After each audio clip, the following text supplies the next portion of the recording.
But उससे पहले आपको बता दें कुछ एम्बेसी ग्रुप में सर्चेज हुई हैं साउथ इंडिया में, शायद उसका कुछ दबाव आता हुआ नजर आ रहा है, क्योंकि इस कंपनी को भी एम्बेसी ग्रुप ने एक्वायर कर लिया और अब ये मर्ज होने वाली है। उस पर डिटेल्स हम लाएंगे, लेकिन राजेश पालविया के पास जाते हैं। अभी जरा बाजार का जायजा ले लें।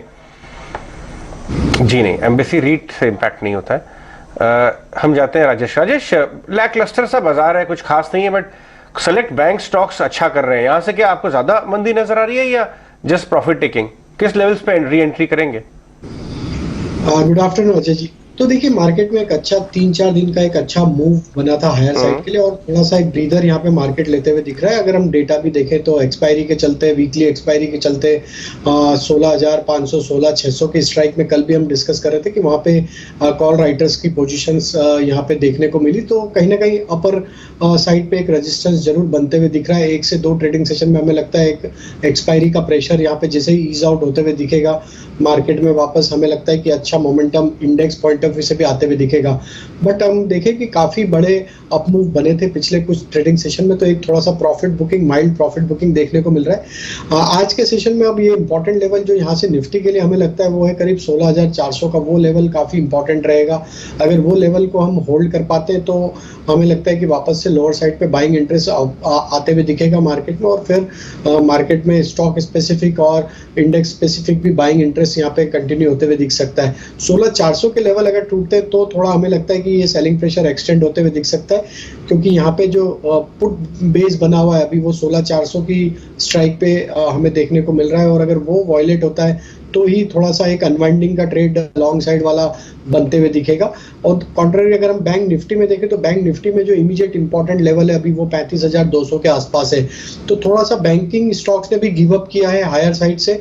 बैंक निफ्टी भी 36,000 के लेवल को क्रॉस करने में कामयाब नहीं रहा है, क्योंकि वहाँ पे भी मेजर कॉल राइटिंग है इस वीकली सीरीज के लिए। तो हमें लगता है 35,200 भी बैंक निफ्टी के लिए इंपॉर्टेंट लेवल है, और वो लेवल होल्ड रहते तो यहाँ पे वापस से सपोर्ट बाइंग इनिशिएट होते हुए दिख सकती। तो ये दोनों लेवल को क्लोजली वॉच करेंगे हम आज और कल के सेशन के लिए, 16,400 और 35,200। 400 निफ्टी के लिए 35,200 यहाँ पर बैंक निफ्टी के लिए important levels to watch out for. Rajesh ji, good afternoon. आपके स्टॉक स्पेसिफिक रिकमेंडेशंस हम जानना चाहेंगे, लेकिन साथ ही महिंद्रा एंड महिंद्रा पर कल आपने कॉल दी थी, स्टॉक में अब मूवमेंट भी हम देख रहे हैं। ऑफकोर्स ऑटो बिक्री के नंबर्स आ रहे हैं। M&M ऑटोमोटिव सेगमेंट में मंथ ऑन मंथ बेसिस पर 18% के अप मूव्स दिखे हैं, बिक्री आंकड़े अच्छे आए हैं, और इसका एक इम्पैक्ट भी महिंद्रा एंड महिंद्रा पर। आपकी राय क्या होगी, और स्टॉक स्पेसिफिक रिकमेंडेशंस भी बताएं। गुड आफ्टरनून मानसी जी। तो देखिए, स्टॉक ऑटोमोबाइल पैक से, और आज हम अशोक लीलैंड को यहाँ पे सिलेक्ट कर रहे हैं। ये स्टॉक में देखें तो एक अटेम्प्ट करते हुए दिख रहा है स्टॉक अपने एक मल्टीपल रेजिस्टेंस जोन का ब्रेकआउट करते हुए दिख रहा है। तो हमें लगता है जिस तरीके के सेटअप बने अशोक लीलैंड में, ये स्टॉक हमें लगता है यहाँ से एक अच्छा अपमूव कंटिन्यू करते हुए दिख सकता है। 147 150 तक की अपसाइड अशोक लीलैंड में आते हुए दिख सकती है। 137 के स्टॉप लॉस से इसे बाय किया जा सकता है। जो दूसरा स्टॉक हमें यहाँ पे अट्रैक्टिव लग रहा है वो है पॉलीप्लेक्स का। देखें तो स्टॉक में एक 4 से 5 वीक का एक करेक्शन देखने को मिला था। ओवरऑल लॉन्ग टर्म ट्रेंड तो स्टॉक के पॉजिटिव है। 3 से 4 वीक का एक करेक्शन देखने के बाद स्टॉक ने जिस तरीके से एक स्ट्रॉन्ग रिवर्सल कल के सेशन में दिया, और आज फॉलोअप बाइंग एक्शन यहाँ पे बनते हुए दिख रही। स्टॉक अब अपने 50 डे 100 डे मूविंग एवरेज के ऊपर सस्टेन करते हुए दिख रहा है। तो हमें लगता है पॉलीप्लेक्स में एक अच्छा अपमूव यहाँ पे कंटिन्यू होते हुए दिख सकता है, और हो सकता है ये स्टॉक अपने प्रीवियस स्विंग हाई की तरफ भी बढ़ता हुआ दिखे। लेकिन ट्रेडिंग के हिसाब से हम इसमें टारगेट एक्सपेक्ट कर रहे हैं करीब 2620 तक के। स्टॉप लॉस सजेस्ट करेंगे 2510 का। ऑलराइट, तो ये सारी कुछ ट्रेड रिकमेंडेशंस हैं राजेश की। राजेश, अब बाजार थोड़ा लैकलस्टर लग भी रहा था क्योंकि एक्सपायरी से पहले के ट्रेड्स हैं, तो यहाँ पर एक्सपायरी के हिसाब से भी इंडेक्स पर आपको क्या ज्यादा मजबूत लग रहा है? रिलायंस कंपैरेटिवली स्ट्रॉन्गर अभी तक बताया जा रहा था कि निफ्टी से, पर अब तो बैंक निफ्टी में भी आपको बैंक स्टॉक्स आते हुए दिख रहे हैं। कोटक बैंक ने कल के सारे अपने गेन्स को इरोड करने के लिए लग रहा है अब शुरुआत कर रहा है। अभी तो खैर 0.5% ही है, लेकिन कल जिस तरह का प्रेशर बैंक से दिखाई दिया, आपको लग रहा है बैंक अब लीड कर लेंगे? तो प्रियंका जी देखिए, ऐसा कोई बड़ा कोई करेक्शन किसी भी सेक्टर या स्टॉक्स में बने नहीं है। एक माइल्ड प्रॉफिट बुकिंग जिसको हम बोल सकते हैं, 1 से 2% सॉर्ट ऑफ करेक्शन जरूर बने स्टॉक स्पेसिफिक कहीं। लेकिन हमें लगता है जिन पॉकेट्स में अभी भी स्ट्रेंथ बनी हुई है वहाँ पे वापस से अपॉर्चुनिटी मिलेगी। ये जो माइल्ड करेक्टिव एक्शन है यहाँ पे बाइंग करने की, बिल्कुल बैंकिंग सेक्टर पे यहाँ पे फोकस में रखना चाहिए। और हमें लगता है कि प्राइवेट बैंक्स में HDFC बैंक ने जिस तरीके से पिछले दिनों में एक रिकवरी का ट्रेड बनाया था, वहाँ पे वापस वापस से ये करेक्शन में एक अपॉर्चुनिटी होगी। आईसीआईसीआई बैंक का स्ट्रक्चर अभी भी पॉजिटिव टेरिटरी में ही ट्रेड कर रहा है, तो हमें लगता है आईसीआईसीआई बैंक को भी यहाँ पे फोकस में रखा जा सकता है। 748 के आसपास ट्रेड कर रहा है, हमें लगता है 730-32 का स्टॉप लॉस रख के ये स्टॉक में भी अगर ये गिरावट में मिलता है, अवेलेबल होता है करीब 742-740 की तरफ, तो यहाँ पे बाय करना चाहिए।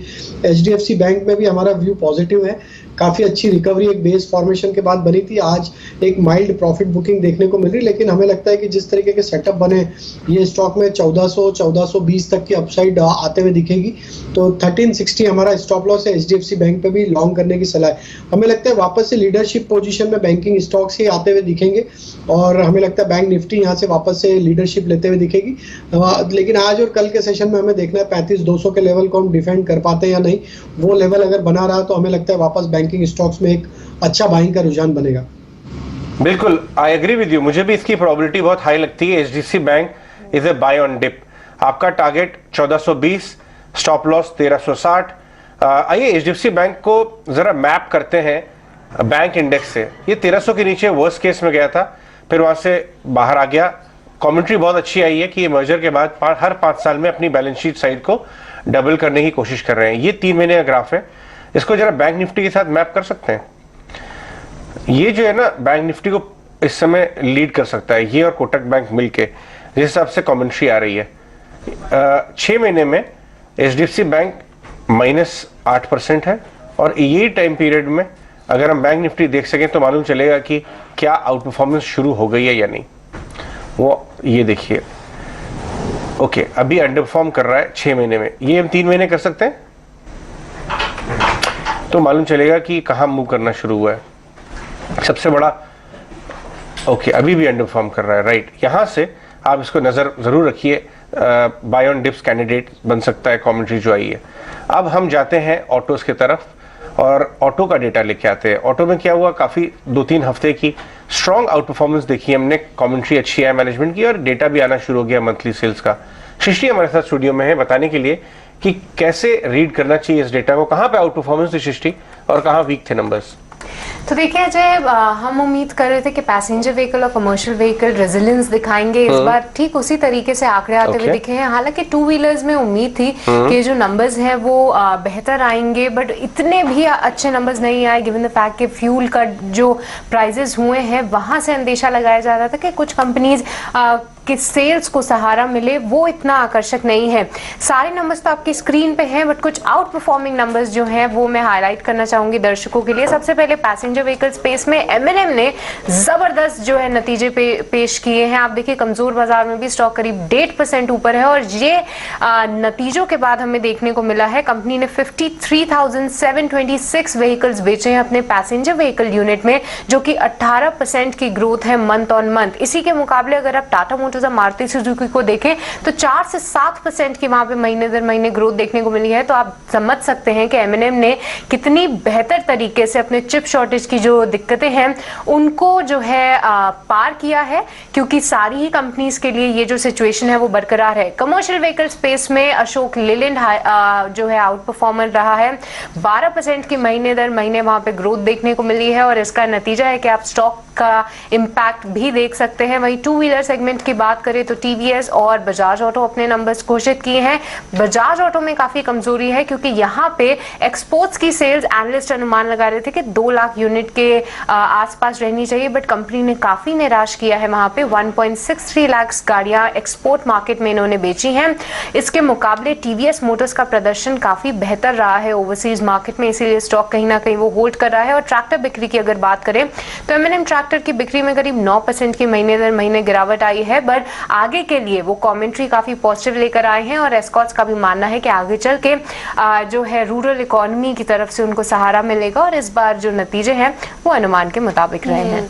और तो ये काफी हद तक तो एस्टिमेशन के हिसाब से सृष्टि वैसे डेटा सब बता देता है। मार्केट पार्टिसिपेंट जितना स्मार्ट है कि नंबर्स आने से पहले आप देखिए भाव में रिफ्लेक्ट हो रहा है, मैंने वीक ही नहीं हुआ इस मार्केट में। लेकिन टाटा मोटर्स के नंबर वो कैसे थे? वो तो आई थिंक ईवी के लिहाज से ईवी सेल्स उनकी अच्छी पिक हुई है इस मंथ में। जी बिल्कुल, देखिए हम ईवी सेल्स महीने दर महीने नए रिकॉर्ड पे तो जाते हुए देख सकते हैं, बट यहाँ पे सबसे बड़ा कंसर्न था कैपेसिटी एक्सपेंशन का।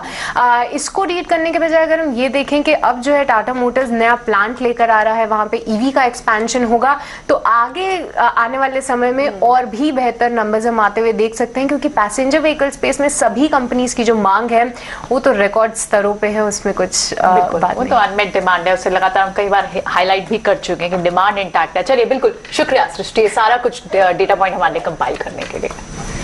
राइट, तो चलिए यहाँ पर ऑटो बिक्री के आंकड़े और उसमें सबसे आगे महिंद्रा एंड महिंद्रा, जहां पर उनकी बिक्री में 18% की मंथ ऑन मंथ ग्रोथ देखने को मिली है। आगे बढ़ते हैं, हमारे साथ मितेश पांचाल भी जुड़ गए हैं। Mitesh, good afternoon.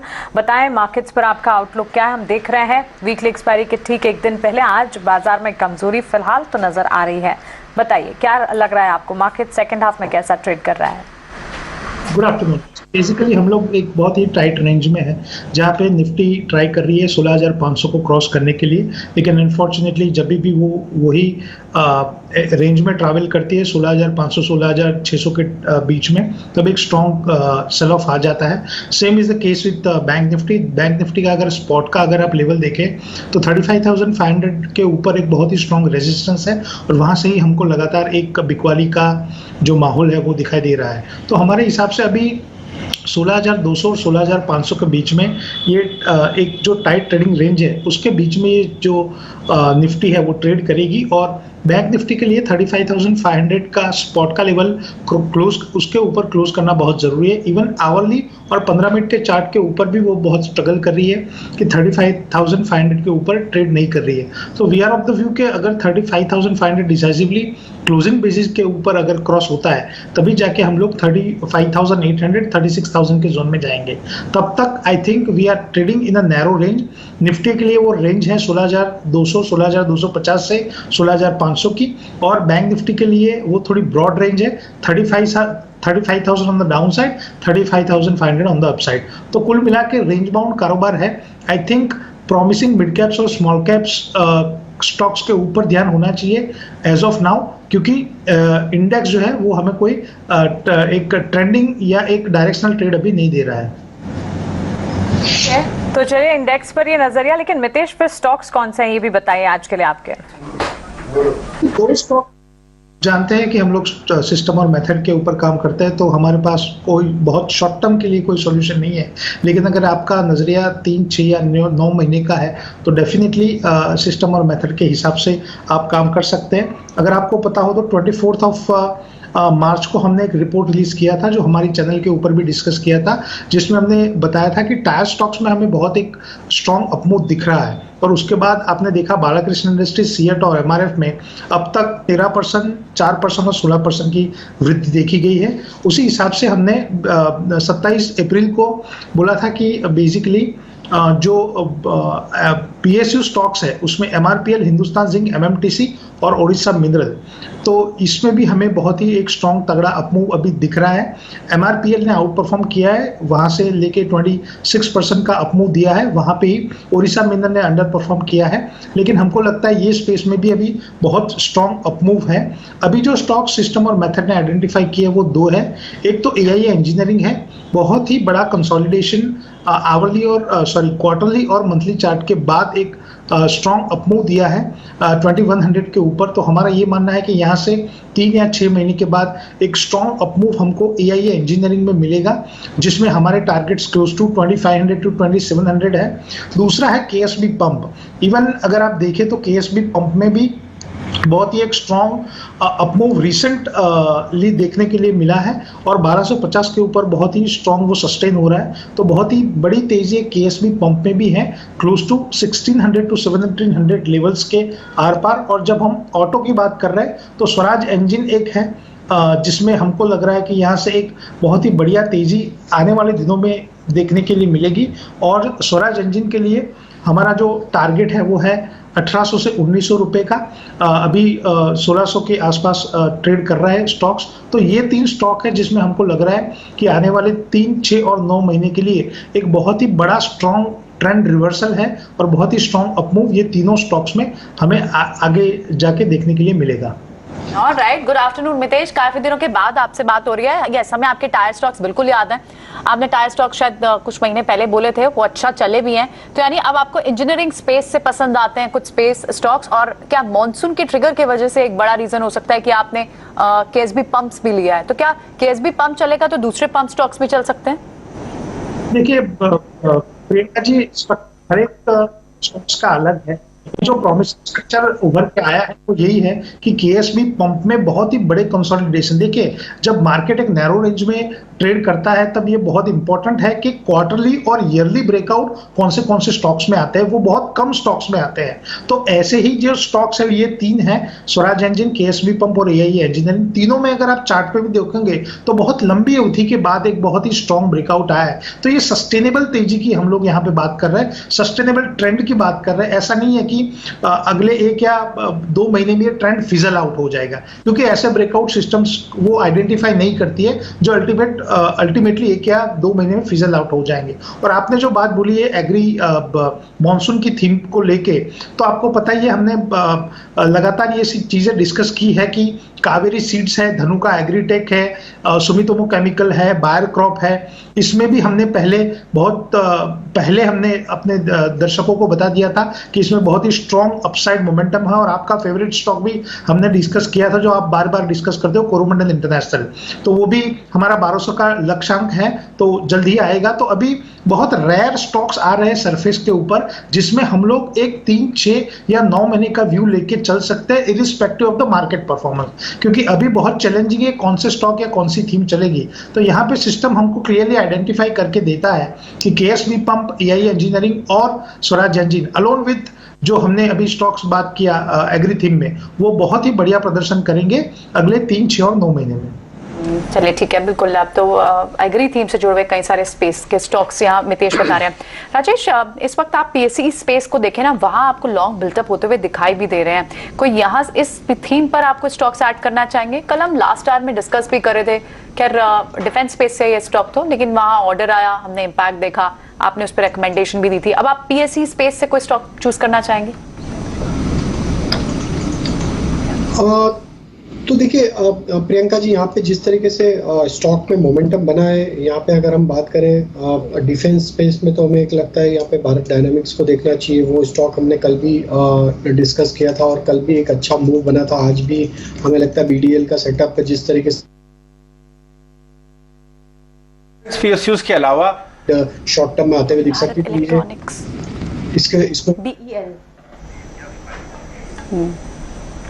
840 से 850 तक के अपसाइड, बट हमें लगता है पोजिशनरी ये स्टॉक के जिस तरीके के सेटअप बने हुए हैं, इसमें 900 रुपए तक के अपसाइड आते हुए दिख सकती। तो भारत डायनामिक्स एक स्टॉक होगा जिसे फोकस में रखा जा सकता है।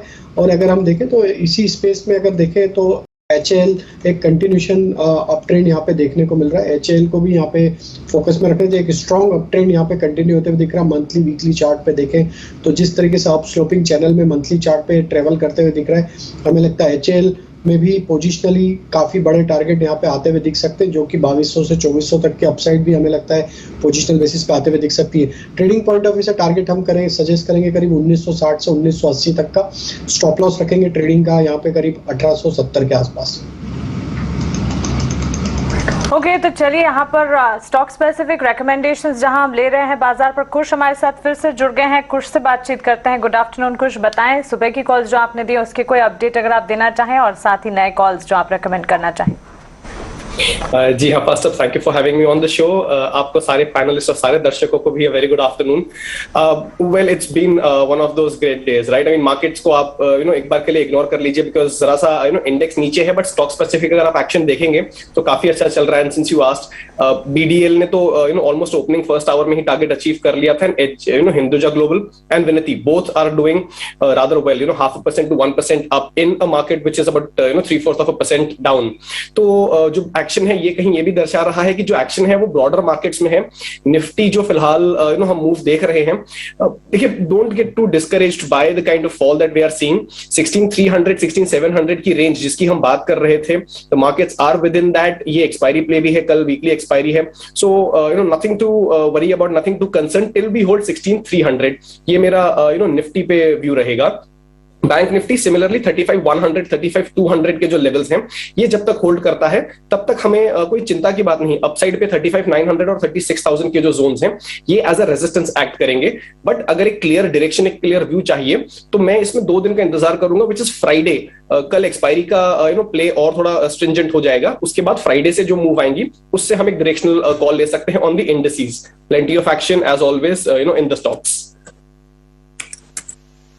ठीक है कुश, ये तो इंडेक्स पर नजरिया आपने बताया, स्टॉक्स भी कौन से सुझा रहे हैं आप? देखिए 2 कॉल्स हैं मेरे, दोनों ऑन दी बाय साइड हैं। एक कॉल है जो मैं कंटिन्यू इनफैक्ट करना चाहूंगा, वो है एबीबी पे। एबीबी पे हम देख रहे हैं कि काफी अच्छा मोमेंटम बना हुआ है आज नहीं पिछले एक हफ्ते से, और मार्केट की वॉलेटिलिटी से इसे इतना फर्क नहीं पड़ रहा है। डेरिवेटिव डेटा भी अगर आप देखेंगे तो बहुत ही क्लियर लॉन्ग बिल्डअप के संकेत इसमें आते हुए दिख रहे हैं। इसके इंडिकेटर्स अभी भी अप ट्रेंड इंडिकेट कर रहे हैं। अभी तक ओवर हीटिंग वाली फिगर जो है वो स्टॉक में अभी तक नहीं दिख रही है बनते हुए। So with that in mind ABB को अभी भी लॉन्ग किया जा सकता है फॉर अ टारगेट ऑफ 2520। यहाँ 2400 का स्टॉप लॉस लेके चलिए, जहां पे एक अच्छा पुट बेस बना है। इसमें बहुत ज्यादा डेरिवेटिव एक्टिविटी नहीं होती है तो हम बहुत ज्यादा उसे तूल नहीं दे सकते, लेकिन सपोर्ट के हिसाब से 2400 zone should act as a stop loss. दूसरा जो मेरा स्टॉक है ये सुबह भी मेरे रेडार पे था, हम डिस्कस नहीं कर पाए थे, which is Polyplex. The stock is almost 7.5% up right now on the back of strong volumes. पिछले 5-7 सेशन से स्टॉक में एक अच्छा मोमेंटम दिख रहा था, आज उसका हमें ब्रेकआउट दिखा है और ये एक नई रैली की शुरुआत होती हुई दिख रही है। वॉल्यूम्स भी अच्छे हैं, फॉलो थ्रू बाइंग हम कल के पॉजिटिव सेशंस के बाद आज इसमें देख रहे हैं। I expect this stock to move up to 2700 levels in the coming days, और यहां अगर आप बाय करते हैं तो 2450 का स्टॉप लॉस लेके चलिए। कुछ मितेश, अभी हम वापस आते हैं आपके पास, सुशील केडिया जी को भी अपने कॉन्वर्सेशन में शामिल करते हैं। और सुशील, गुड आफ्टरनून। आप एक केस बना रहे हैं कि इंडेक्स कुछ कह रहा है आपसे, क्या बता रहा है स्क्रीन?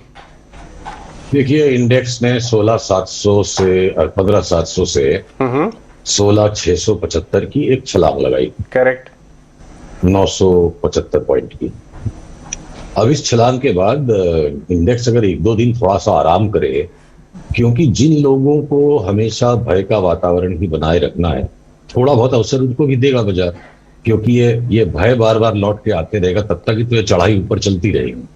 तो मुझे लगता है 2 दिन का विराम है, हो सकता है आपकी मेरी वार्ता खत्म होते होते तक बाजार उछलना शुरू कर दे, वरना कल सवेरे से मुझे वापस एक बड़ी छलांग नजर आती है 16,900 तक, और हो सकता है 16,900 से वापस 16,400 में दिखे न दिखे।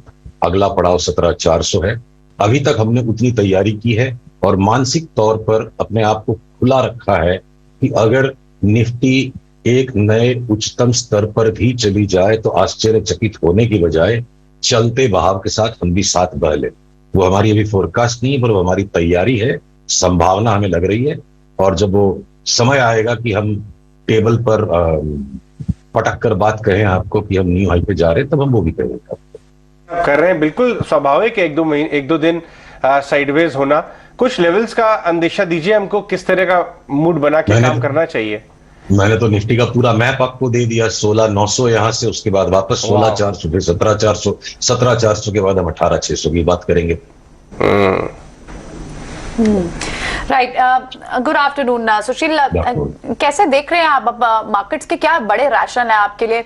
आपने बोला 16,900 तक का भी एक बाउंस ऊपर दिखा सकता है, डॉलर इंडेक्स का ऊपर से करेक्ट होना, विक्स का स्टेबलाइज होना, क्या बड़े ट्रिगर्स और रैशनल आपके लिए हैं? देखिए, विक्स तो खाली रैशनलाइज नहीं होगा, मेरे को लगता है कि विक्स घटता चला जाएगा। आप परिभाषा जो है वॉलेटिलिटी की, कि अगले दिन की वॉलेटिलिटी का बेस्ट अनुमान आज की वॉलेटिलिटी है, क्योंकि expected variance in standard deviations is supposed to sum down to 0। But उसके बावजूद भी कुछ हैं तरीके जिनका वर्णन पूरी तरह से मैं टीवी जैसे एक वातावरण में नहीं कर पाऊंगा, पर ये मेरा अपना अनुमान है, मेरी अपनी स्टडी है कि आने वाले समय में ये ऑप्शन खरीद के काम करने वालों को बड़ा दबाव बनाएगा। विक्स घटता चला जाएगा 1 नंबर बात। और डॉलर इंडेक्स ने देखिए एक बड़ा करेक्शन 105 से लेकर 101 तक करीब दे दिया है। कल इसने वापस एक इंटरिम रैली बनाने की कोशिश की, 102 तक गया, हो सकता है 103 भी दिखा दे। पर मेरे लिए सबसे ज्यादा जो बड़ी बात है, और आपसे कुछ समय से मैं कह रहा हूं, देखिए रुपी डॉलर की चार्ट है अभी हमारे स्क्रीन पर, तो ये जो ऊपर के जिस स्तर पे इस रेखांश से ये जो अब संघर्ष कर रहा है, वीकली चार्ट है, और हम तकरीबन आज 2.5 सप्ताह हो गए इसी स्तर के साथ जूझ रहे हैं, और आज इसने एक नीचे का मुंह खोला है। तो और देखते हैं, एक दिन आने दीजिए इसको, 77.5 के नीचे जहां जाएगा तब हम टेबल पटक एक कॉल पर कार्रवाई करेंगे, एक्शन लेंगे कि हम 77 तक 76.5 तक खेलेंगे, और 76.9 टूट गया तो 74.5। और ये संबंध क्यों है, इसका क्या इकोनॉमिक रैशनल है, ये नहीं अभी तक मैं समझ पाया, पर एक बहुत बड़ा संजोग है जो 99% पिछले 50 साल में 70 साल में चला है कि शॉर्ट टर्म ट्रेडिंग में जब अपना रुपया मजबूत होता है उस वक्त शेयर बाजार में मंदी करना आत्मघात से कम नहीं है, सुसाइड करने से कम नहीं है। क्योंकि स्टॉक मार्केट की जो मैक्सिमम रिटर्न्स है उनकी जो बंचिंग होती है, 3 ही 4 महीने में स्टॉक मार्केट बहुत बड़ी रिटर्न दे देता है, और अगले 8-10 महीने आप ऊपर नीचे कबड्डी खेलते रहते हो। तो अगर ये डॉलर रुपये पे मेरा कॉल वर्कआउट हो जाता है, और जहां ये टूटना शुरू हो जाता है डॉलर रुपए के सामने, क्योंकि बाकी विश्व भर में डॉलर घूम चुका है और यहाँ चार्ट घूमने को बिल्कुल तैयार है, तो शेयर बाजार पे मैं एक न्यू हाई का कॉल जनरेट करने में यहां से भी कॉन्फिडेंस निकालूंगा। पिछले 70 साल में एक बार खाली ये हुआ है, बाकी 100 बार ये घटना हुई है कि जब रुपया मजबूत होता है स्टॉक मार्केट में अभूतपूर्व 3-4 महीने की बड़ी तेजी बनती है। बिल्कुल Sushil ji, good afternoon. Of course आपने निफ्टी पर अपना नजरिया बताया, चार्ट्स अभी समझाएं, विक्स पर भी, और साथ ही करेंसी को भी आपने टच किया, लेकिन बैंक निफ्टी कहाँ हम देख रहे थे 35,600 के पार भी ट्रेड्स नजर आए, और अभी हम देख रहे हैं बैंक निफ्टी जो है यहाँ पर भी कमजोरी दिख रही है फिलहाल 35,400 के लेवल्स। आगे कहाँ तक जाता दिख सकता है, या फिर डाउन ट्रेंड दिखेंगे?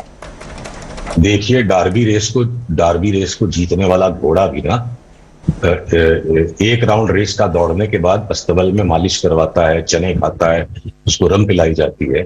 तो एक राउंड बैंक निफ्टी ने जो 32,500 से आपको 36,220 तक दिया, उसके बाद 2-2.5 दिन का विश्राम है, और कल परसों में ही अगर मेरे को लगता है 37,000 अगला मोड़ आएगा, और फिर उसके बाद हम 36,500 का अगला पॉइंट है, वहां से फिर हो सकता है थोड़ा सा और विराम ले। पर अब फार्मा के सेक्टर को छोड़ के जो भी किंग कर्तव्य विमूढ़ लग रहा है, फार्मा के ही स्टॉक्स ऐसे हैं जिनकी चार्ट्स देख के लगता है कि इन चार्ट्स को पता नहीं है हमें क्या करना है। बाकी तो स्टील जैसा स्टॉक सेक्टर भी, जिसको बिल्कुल पीट दिया गया है, वो वापस जोर से उछलने तैयार है, और बैंकों ने तो लगातार लीड ली है। तो मुझे लगता है आने वाले समय में अगर ये तेजी का ट्रेंड ऊपर बढ़ता चला गया तो banks will continue to take their lead. अभी औपचारिकता के लिए हम 36,500 की बात करेंगे, वो क्रॉस हो जाएगा, तो 38,000 की बात करेंगे, वो क्रॉस हो जाएगा, तब 40,000 की बात करेंगे। सुशील, कुछ चुनिंदा स्टॉक्स जो आपको अच्छे लग रहे हो चार्ट्स पे? देखिए, हम सबसे पहले तो पतित पावन सीताराम जो महात्मा गांधी गाते थे बहुत बार, तो जो स्टील के स्टॉक्स पे जो कंप्लीटली हताशा हो गई है, सिर्फ निराशा नहीं, सबसे पहले तो जितने भी जिंदल नाम के स्टील स्टॉक्स है सब में बाई सिग्नल आ चुका है, और मुझे लगता है दिन 2-1 के अंदर टाटा स्टील और सेल में भी आ जाएगा। तो जब पतित पावन सीताराम स्टील भी अब चलने को तैयार है, सिर्फ फार्मा ही एक सेक्टर है कि जहां किंग कर्तव्य विमूढ़ है। तो अब मैं आपको फटाफट मेरे हर एक सेक्टर से 2-3 की पिक्स बता दूं। मीडिया में सन टीवी बहुत बड़ा भाव बन सकता है, और जी टेलीफिल्म जो काफी आंखों खेल रहा है, इसको एक बार 274 के ऊपर चलने दीजिए, तो हम वापस इसमें और 100 रुपए की तेजी की बात करेंगे। फिलहाल 264 अगला पड़ा, फिर 274 पर घूम फिरकर सन फार्मा और जी 2 बड़े स्टॉक्स, और नेटवर्क 18 भी मेरे को लगता है पिछली बार जो ऊपर के उस बबल में लोग फंस गए थे, शायद वहां उनको मुक्ति मिलेगी, नया हाई आएगा। आप आइए टायर के स्टॉक्स कुछ भी ले लीजिए, सीमेंट में जो लेना है ले लीजिए, आईटी के स्टॉक्स में से जो पसंद है वो ले लीजिए, सारे भागने को बिल्कुल तैयार है। टेक्सटाइल के स्टॉक्स देखिए अभी भी अर्ली डेज हैं, और 1-2 दिन दीजिए, अगले वीक जब हम आपसे मिलेंगे तब तक हो सकता है कि कॉटन में हम एक वर्ल्ड वाइड बहुत बड़ा रिवर्सल बनता देख रहे हैं, उसको और कंफर्म होने दीजिए। तो हो सकता है कि टेक्सटाइल के कितने ही ऐसे स्टॉक्स की चार्ट्स आज तैयार है जो 2 वैगर 3 वैगर हो सकती है। अच्छा, अब आप आइए एफएमसीजी की तरफ। तो जुबिलेंट फूड्स, नए सीईओ आ गए हैं, कंपनी की पूरी दिशा बदलेगी, व्यवहार बर्ताव बदलेगा, तो इसकी चार्ट इस तरह से तैयार है जुबिलेंट फूड्स की कि जो अभी बीते दिनों में लो बना है, आप उसको एक अपना वर्स्ट के स्टॉप लॉस पकड़ लो। मुझे लगता है साल भर में स्टॉक 3 गुना 2.5 गुना हो गया तो मुझे कोई आश्चर्य नहीं होगा, एक साइक्लिकल लेवल का करेक्शन हो चुका है। एफएमसीजी में टाटा कंज्यूमर मुझे लगता है यहाँ से 30-35% की आपको रिटर्न दे देगा। फिर आपके जो एनबीएफसीज के अंदर में मेरे को लगता है चतुर्दिक तेजी चारों तरफ बनेगी। Even India bulls housing finance जैसा स्टॉक मुझे लगता है बहुत बड़ी तेजी बनाने के लिए तैयार है। वो कॉल हम 1-2 दिन में और ट्रिगर करेंगे और आप जो भी एनबीएफसीज है ठीक ठाक जो आपको पसंद हो, सबकी अपनी अपनी वॉलेटिलिटी है। तो आप केमिकल्स के अंदर में बीएएसएफ ले सकते हैं, वापस आप दीपक फर्टिलाइजर नवीन फ्लोराइड में भी काम कर सकते हैं।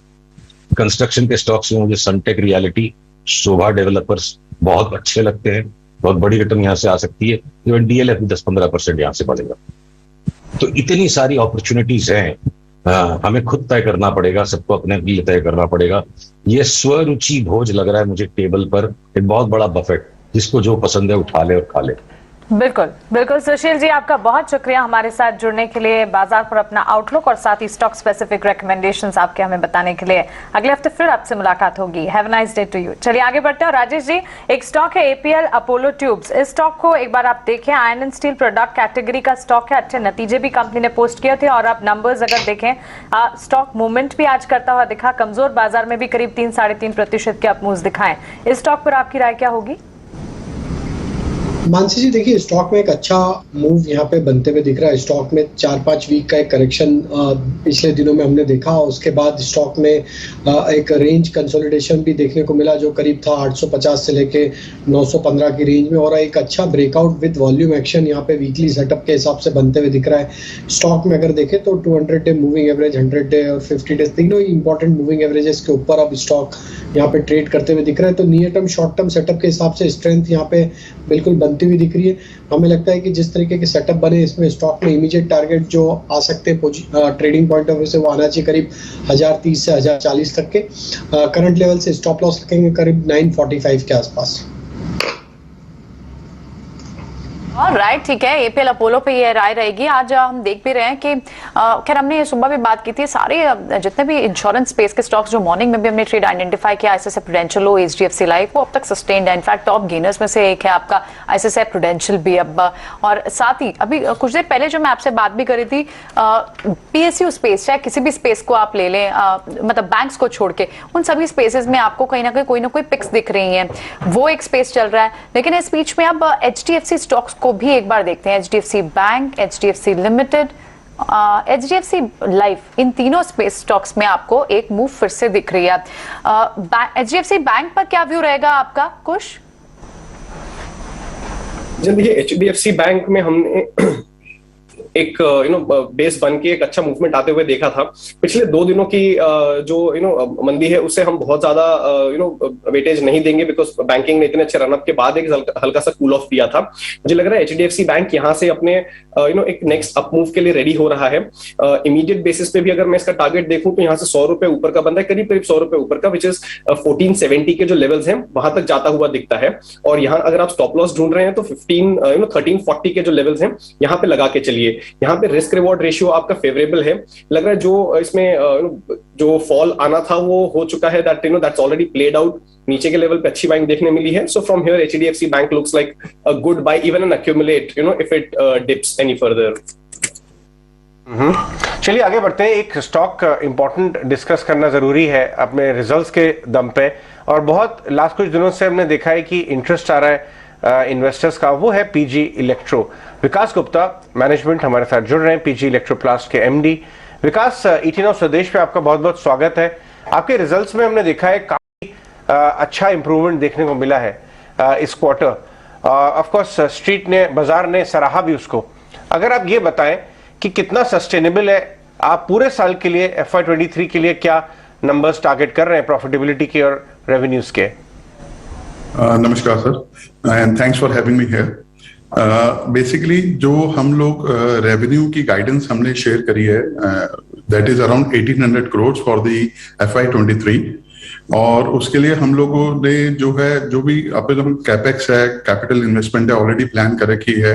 इस साल में ऑलमोस्ट हम लोग अराउंड 120 से 130 करोड़ रुपया और निवेश करेंगे to expand our capacities in wash machine and air conditioner business. अभी हमने पीछे ही जनवरी 2022 में अपना एसी मैन्युफैक्चरिंग का प्लांट शुरू किया है, जिसमें हमने ओडीएम कैटेगरी में काफी सारे अच्छे ब्रांड्स जोड़े हैं अपने साथ एसी मैन्युफैक्चरिंग में, जिसका हमको बहुत ही अच्छा रिस्पांस मिला है। सिमिलरली वॉशिंग मशीन में भी हमने फुली ऑटोमेटिक में और सेमी ऑटोमेटिक वॉशिंग मशीन में काफी नए क्लाइंट्स जोड़े हैं।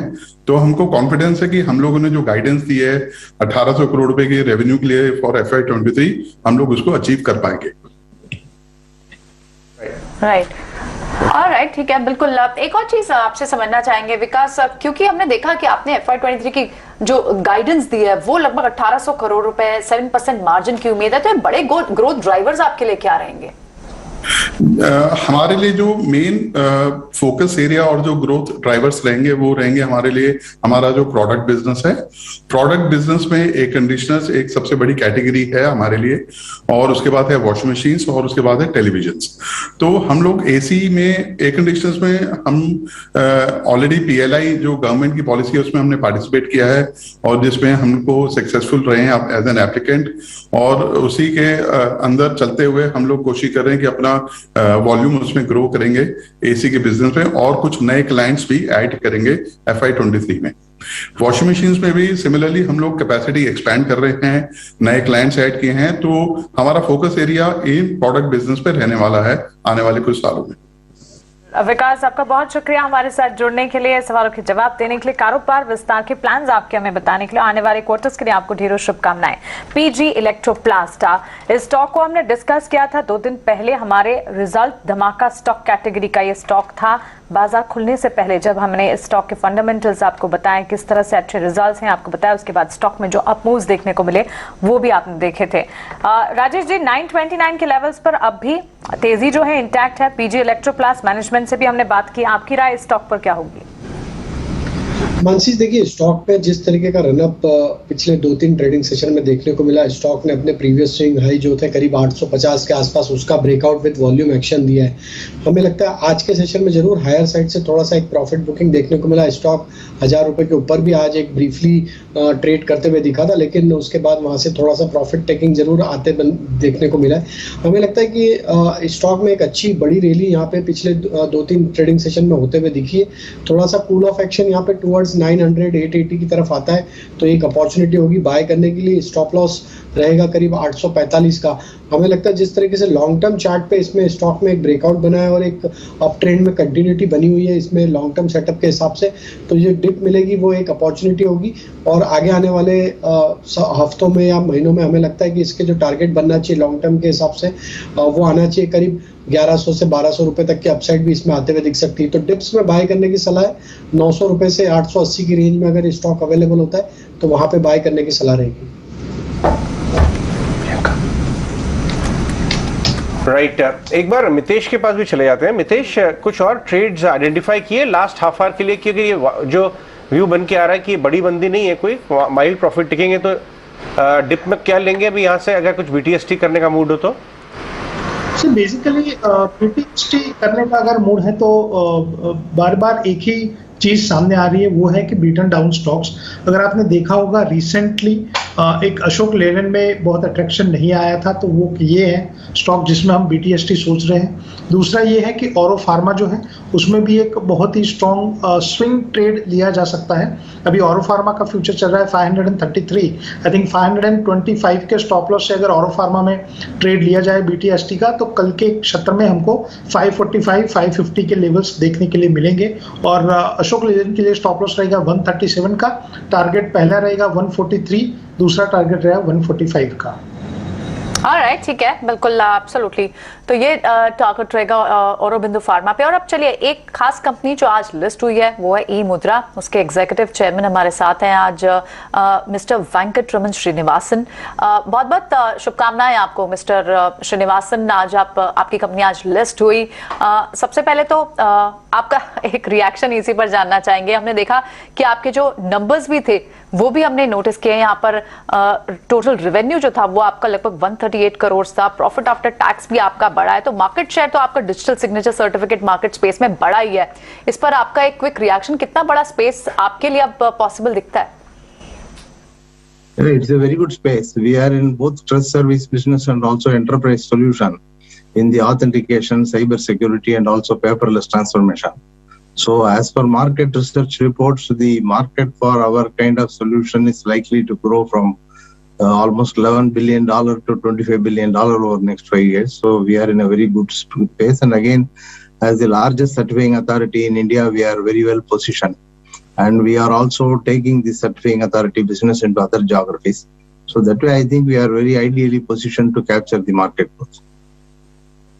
बिल्कुल mister Srinivasan, new digital product launches की अगर बात करें, प्रोडक्ट लॉन्च पाइपलाइन आपकी कैसी है? क्या आगे और इनोवेशंस हम एक्सपेक्ट कर सकते हैं? आप Web3 में वेंचर करने के बारे में सोच रहे हैं क्या? Yes, because Web3 is an important thing and it is likely to come soon. So that's why, but Web3 also again, it will need the digital identity and the authentication. Either you take Web3 or you take blockchain, the digital identity and authentication will always be an important component, and that's where we are working. So that way, and even if you see the quantum computing, we are doing a lot of research on that. So around those, we will launch products also and develop our products to suit that rather. So that's where we will be in the ahead of the curve. All right. Thanks very much today, Mr. Srinivasan, for giving your valuable time और आपने इन सब पे inputs हमसे share किए. बहुत बहुत शुक्रिया आपका. चलिए बढ़ेंगे आगे, एक बार मार्केट्स पर क्विक चेक ले लेते हैं. इस वक्त अगर हम यहाँ पर फिनो स्पेस में देखें तो आपको कौन से स्टॉक्स हैं जहां लॉन्ग के मौके दिख रहे हैं. क्लियरली आपको Ashok Leyland, one of the best stock of the last expiry, वो भी आपको तेज दिखाई दे रहा है. गुजरात गैस, हालांकि ये सेकंड हाफ से ही आपको तेज दिख रहा था. गैस काउंटर्स में गुजरात गैस, कल हमने ये स्टॉक पिक ट्रैक भी की थी, मॉर्निंग में शायद हमने किरण ने दी थी. गुजरात गैस पे इस वक्त आपका क्या व्यू बनेगा राजेश? तो प्रियंका जी देखिए, स्टॉक में एक जिस तरीके से चार्ट स्ट्रक्चर बने, डेली सेटअप को अगर हम एनालाइज करें तो स्टॉक में एक सस्टेन्ड बाइंग यहाँ पे बनते हुए दिख रही है. और जिस तरीके के अभी सेटअप बने, हमें लगता है स्टॉक में जैसे ही 575 576 की रेंज क्रॉस होगी तो स्टॉक में एक अच्छा बड़ा अप मूव यहाँ से आते हुए दिख सकता है. तो हमें लगता है कि यहाँ पे बिल्कुल बाय का ही ट्रेड रखना चाहिए. जिस तरीके से ओवरऑल सेटअप बने, लोअर साइड से एक बड़े करेक्शन के बाद स्टॉक ने जो बेस फॉर्मेशन किया है, उसके हिसाब से हमें लगता है कि अब ये स्टॉक जब तक 550 के ऊपर सस्टेन रहता है क्लोजिंग बेसिस पे, तो इसमें there is a high probability कि स्टॉक में एक 580 से 590 तक के अपसाइड के टारगेट इसमें शॉर्ट टर्म पोजिशनल बेसिस पे आते हुए दिख सकते हैं. तो बाय करने की सलाह है. 540 के स्टॉप लॉस से अपसाइड टारगेट होंगे 580 590 तक के. ओके, 580 590 तक के अपसाइड टारगेट्स गुजरात गैस पर आते हुए दिख सकते हैं. करंट लेवल्स पर भी खरीदारी की जा सकती है. मितेश, हेमिस्फीयर प्रॉपर्टीज, इस स्टॉक पर अपनी राय दीजिए. रेजिडेंशियल कमर्शियल प्रोजेक्ट कैटेगरी की कंपनी आज करीब 7% के अप मूव्स दिखा रही हैं. रियल एस्टेट स्पेस फोकस में है. आज हम देख रहे हैं कुछ तमाम स्टॉक्स जैसे प्रेस्टीज एस्टेट में भी अच्छी तेजी है. हेमिस्फीयर प्रॉपर्टीज की तेजी को आप कैसे देख रहे हैं? टेक्निकल चार्ट चेक बताएं. बेसिकली आज का जो ऑप्शन है वो सस्टेनेबल होने के लिए हमको फॉलो ऑन बाइंग देखनी पड़ेगी. और मेरे हिसाब से अगर फॉलो ऑन बाइंग अगले 2 या 3 दिन में आती है तभी जाके हम बोल सकते हैं कि ये सस्टेनेबल अप मूव है. देखिए, अभी का जो बाजार है उसमें सिंगल डे मूव, 2 दिन के मूव आना कोई बड़ी बात नहीं है, लेकिन अनफॉर्चुनेटली सस्टेनेबल अप मूव्स नहीं आते हैं और अल्टीमेटली रैली फिजल आउट हो जाती है. तो सेफायर प्रॉपर्टीज में भी यही मेरी राय होगी कि let us wait and watch, और उसके बाद ही हम एक अपना व्यू बनाएंगे 1 या 2 दिन की ट्रेंड को देखने के बाद ही. ओके, चलिए आगे बढ़ते हैं और डिफेंस स्पेस पर ही कुछ देखिए. भारत डायनेमिक्स आपने शो की शुरुआत में भी जिक्र किया था. एचएएल का भी एक स्टॉक है मिड कैप स्पेस में जहां परफॉर्मेंस हम देख रहे हैं. डिफेंस को एक बार रिविजिट कीजिए और एचएएल पर भी अपनी राय दीजिए. ऑफ कोर्स भारत डायनेमिक्स आपके पसंदीदा शेयरों की कैटेगरी में है. जी देखिए, डिफेंस स्टॉक फिलहाल डिफेंस स्पेस पूरा फिलहाल ऐसे जोन में है कि आप कोई भी स्टॉक पिक कर लीजिए and you will probably not be proven wrong.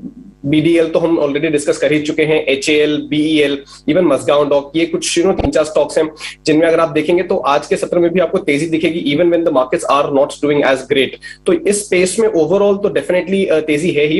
And HAL particularly एक फेवरेट काउंटर बन जाता है because among the defence space defence stocks ये एक ऐसा स्टॉक है जो डेरिवेटिव्स में भी अवेलेबल है. तो ट्रेडर्स के लिए भी एक अपॉर्चुनिटी बनती है कि इसको लेवरेज प्ले भी इसमें किया जाए.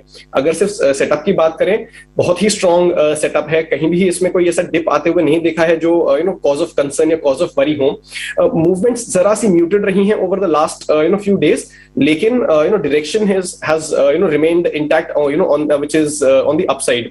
जिस तरीके के इसमें सेटअप अभी हम देख रहे हैं, there is a very good chance that in the coming days the stock can move up to 2000 levels, 2000 के लेवल तक ये स्टॉक जा सकता है। एक्चुअली पोजिशनली अगर आप होल्ड करेंगे तो और भी बड़े टारगेट्स हैं, लेकिन इमीडिएट बेसिस पे आप आने वाले कुछ दिनों में 2000 का लेवल इस पे देख सकते हैं। अगर आपकी पहली बाइंग है, बिकॉज ये स्टॉक मूव ट्रैक्शन में रहा है काफी समय से, तो इसमें ट्रेलिंग स्टॉप लॉस लगा के चलिए। इसकी जो ये अच्छी रैली मिल रही है, इसे राइड करिए, that would be my suggestion. अगर आप एग्जिस्टिंग पोजीशन रखते हैं तो 1840 1830 के जो जोन्स हैं, यहाँ पे आप अपना स्टॉप लॉस बना लीजिए। फ्रेश पोजीशन के लिए भी एप्लीकेबल है और ट्रेलिंग स्टॉप लॉस के लिए भी एप्लीकेबल है। ठीक है, 2000 तक के लेवल से HCL पे लिखते हैं खुश को। इस बीच एक स्टॉक इंडियाबुल्स रियल एस्टेट, इसको देखें अगर वहां पर एक अच्छी खासी गिरावट देखने को मिल रही है और उसका एक रीजन भी है। शेयर में गिरावट इसलिए है क्योंकि आपको याद होगा एम्बेसी ग्रुप जो इसमें मर्ज होने, जिसमें इंडियाबुल्स रियल का मर्जर होने वाला है, वहां कुछ रेट्स की खबरें हैं और उसका आप एक सेंटिमेंटल इफेक्ट इस वक्त ये स्टॉक का इससे कुछ लेना देना नहीं है। इंडियाबुल्स रियल एस्टेट वहां पर भी एक देख रहे हैं, इंपैक्ट देख रहे हैं। एक बार इस पूरे मैटर पर ना तसल्ली से डिटेल्स ले लेते हैं। हमारी सहयोगी नेहा इबाले है जो इस पूरे मैटर को कवर कर रही है। नेहा, बताएं क्या कुछ निकल कर आया है? बेंगलुरु में एम्बेसी ग्रुप के 40 से भी ज्यादा ऑफिस प्रीमाइसेस और डायरेक्टर्स और बोर्ड ऑफ डायरेक्टर्स के रेसिडेंशियल प्रीमाइसेस पे इनकम टैक्स सर्चेस चल रहे हैं। हम आपको ये बता दें कि ये सिर्फ बेंगलुरु में ही नहीं, लेकिन मुंबई और गुरुग्राम में भी एम्बेसी ग्रुप के ऑफिस प्रीमाइसेस पे अभी सर्चेस चल रहे हैं। और ये हमको जानकारी मिल रही है कि अभी आज 7 सुबह से, इनफैक्ट आज सुबह 7 बजे से ये सर्चेस जो शुरू हुए थे, अभी तक कंक्लूड नहीं हुए हैं। हम आपको बता दें कि ऐसे टाइम पे ये जो इनकम टैक्स की टीम सर्च कर रहे हैं प्रीमाइसेस में, उनका यही कहना है कि वो टैक्स इवेजन के मामले को लेकर कोई भी डॉक्यूमेंट्स, इंक्रिमिनेटिंग एविडेंस या डॉक्यूमेंट्स को ढूंढ रहे हैं। और सिर्फ यही नहीं, लेकिन अभी इंडियाबुल्स के ऑफिसेस पे भी शायद सर्चेस होंगे, यही अभी बोला जा रहा है। और ऐसे टाइम पे हम आपको ये भी बता दें कि इंडियाबुल्स के स्टॉक जो है उसमें भी अभी थोड़ा हिट हुआ है। और ये देखना बाकी होगा कि ये पूरे सर्चेस खत्म होने के बाद इनकम टैक्स को क्या मिलता है एम्बेसी ग्रुप और इंडियाबुल्स के खिलाफ। ओके, तो क्लियरली एम्बेसी ग्रुप पर छापेमारी की खबरें आ रही हैं, जिसके चलते इंडियाबुल्स रियल एस्टेट पर एक इम्पैक्ट पड़ता हुआ दिख रहा है। आपको बता दें, इंडियाबुल्स रियल एस्टेट और एम्बेसी ग्रुप के मर्जर की खबरें चल रही हैं। कुछ दिन पहले ही हमने आपके सामने एक खबर भी रखी थी, 29 मई की खबर है, 2 दिन पहले जब कॉन कॉल होती हुई दिखी थी। और कॉन कॉल के हाईलाइट्स भी ये थे कि मर्जर के बाद डेट की सिचुएशन जो है सिर्फ 3 साल में यहाँ पर कंपनी की जो है वो खत्म होती हुई दिख सकती है। और साथ ही अगर इनके सेल्स टारगेट की अगर बात करें, 2500 से 3000 करोड़ तक के सेल्स टारगेट कंपनी यहाँ पर वॉच आउट करके चल रही है। इंडियाबुल्स रियल एस्टेट फिलहाल एक नेगेटिव खबर, एम्बेसी ग्रुप के कंपनी की छापेमारी की खबरें आती हुई दिख रही हैं कंपनी के ऑफिस पर, जिसका एक इम्पैक्ट स्टॉक पर आप देख रहे हैं। Rajesh ji, Indiabulls real estate, Oberoi realty जैसे stocks, Mumbai based real estate की अगर बात करें, अच्छे सेल्स रजिस्ट्रेशन देखने को मिले हैं। ऑफकोर्स ये एक नेगेटिव न्यूज इम्पैक्ट जरूर लग रहा है, लेकिन टेक्निकली अगर आप मुंबई बेस्ड रियल एस्टेट का चार्ट चेक कर पाए तो मानसी जी देखिए, इंडियाबुल रियल एस्टेट का स्ट्रक्चर तो काफी वीक हो चुका है। स्टॉक में काफी बड़ा करेक्शन हमने देखा और across all time frame stock एक बियरिश जोन में यहाँ पे ट्रेड करते हुए दिख रहा है। तो इंडियाबुल रियल एस्टेट में तो हमें लगता है कि अभी यहाँ पे वीकनेस रहेगी जब तक ये स्टॉक वापस से 95 से 100 रुपीज़ की रेंज को क्रॉस नहीं करता है। कोई भी उछाल में यहाँ पे हमें लगता है कि एक बिकवाली का ट्रेड ही यहाँ पे एग्जीक्यूट होते हुए दिखेगा। ऑन द अदर हैंड अगर हम ओबेरॉय रियल्टी को देखें तो एक काफ़ी बड़े करेक्शन के बाद अगर हम इसको डेली सेटअप पे एनालाइज करें तो स्टॉक में एक डाउन स्लोपिंग चैनल का यहाँ पे पेनिट्रेशन करते हुए दिख रहा है। यहाँ पे प्राइस एक्शन हमें लगता है कि स्टॉक में अगर 810 820 का रेंज क्रॉस होता है ओबेरॉय रियल्टी में, तो यहाँ से कहीं ना कहीं रिवर्सल का साइन यहाँ पे बनते हुए दिखेंगे नियर टर्म सेटअप के हिसाब से।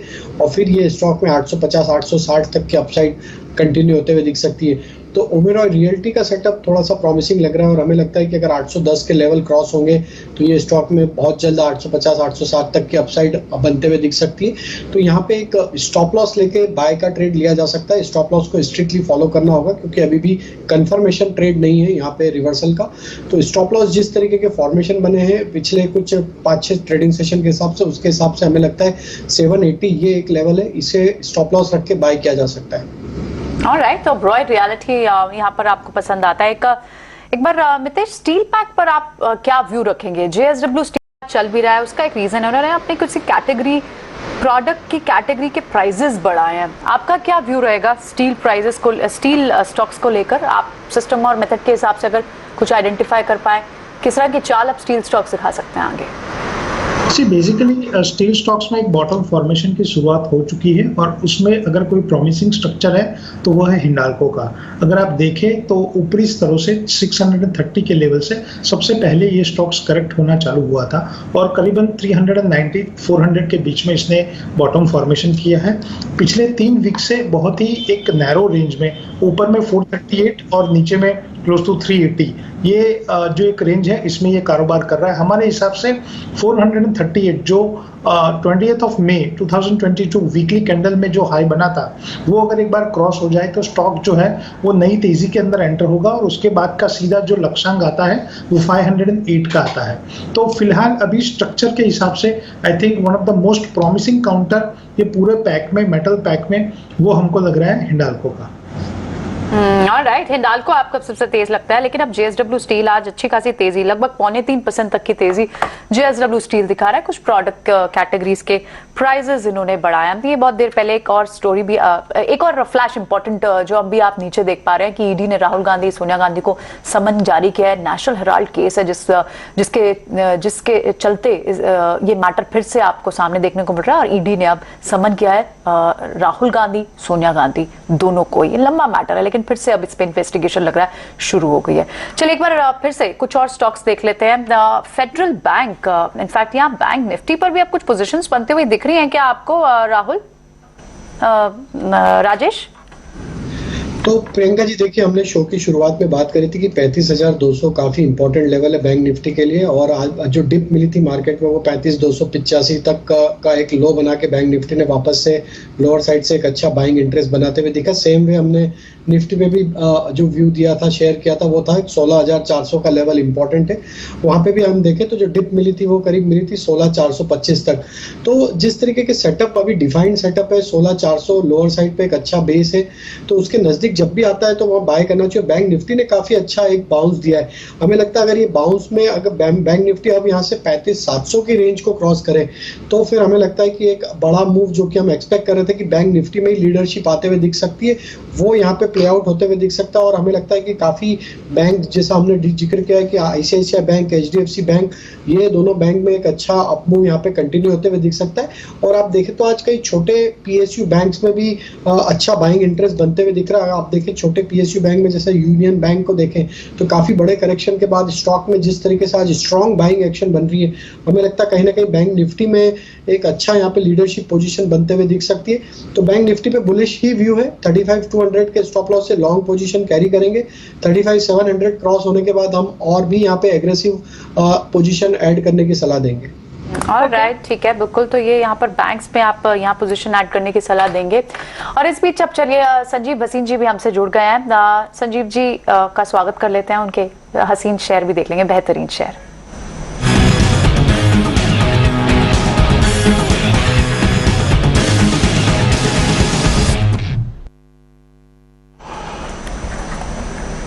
चलिए बिल्कुल सर जी, संजीव जी बहुत बहुत स्वागत है आपका। आप इस वक्त अब कौन से स्टॉक पिक कर रहे हैं? हाँ, गुड आफ्टरनून प्रियंका। तो I think this is a good checkout जो देना था और प्रॉफिट बुकिंग आनी थी, कल से वापस चालू होती है बाजार में और मुझे लगता है ऑटोज, बैंक्स विल लीड। लेकिन आज मुझे 3 ब्लू चिप्स हैं जो मैं बोलने वाला हूं और मेरे को कन्विक्शन है कि इस भाव से आपका पैसा जरूर बनेगा। आप कहें तो मैं शुरू करूं? हाँ जी बिल्कुल, बताएं। तो सबसे पहले हिंडाल्को लीजिए, 407 रुपए में, 408 रुपए में। Hindalco has bottomed out for time to come. 600 से 400 रुपए आ गया, ये टाइम है। Their Novelis arm on aluminium is doing extremely well. 394 का स्टॉप लॉस रखिए, 440 का टारगेट। दूसरा buy Infosys, I think Infosys guidance and management outlook is extremely bullish, so there is no cause of concern in Infosys, this is the time to buy it. I think ये वापस आपको नीचे नहीं मिलेगा, तो 1470-74 में लीजिए, 1435 का स्टॉप लॉस, 1575 का टारगेट। और गोदरेज कंज्यूमर, जो मैं बारंबार कह रहा हूं, palm oil prices are at a 3-month low, their overseas business particularly Indonesia and China doing extremely well, so 762-763 में लीजिए, 745 का स्टॉप लॉस, 835 to 840 का टारगेट। बिल्कुल संजीव जी, टेक्सटाइल प्ले पर आपकी राय हम जानना चाहेंगे, क्योंकि ताजा खबरें ये भी आ रही हैं कि इंडिया के टेक्सटाइल एक्सपोर्ट्स जो हैं वो हाईएस्ट एवर देखने को मिल रहे हैं, करीब $44 बिलियन तक के पहुंचते हुए दिख चुके हैं।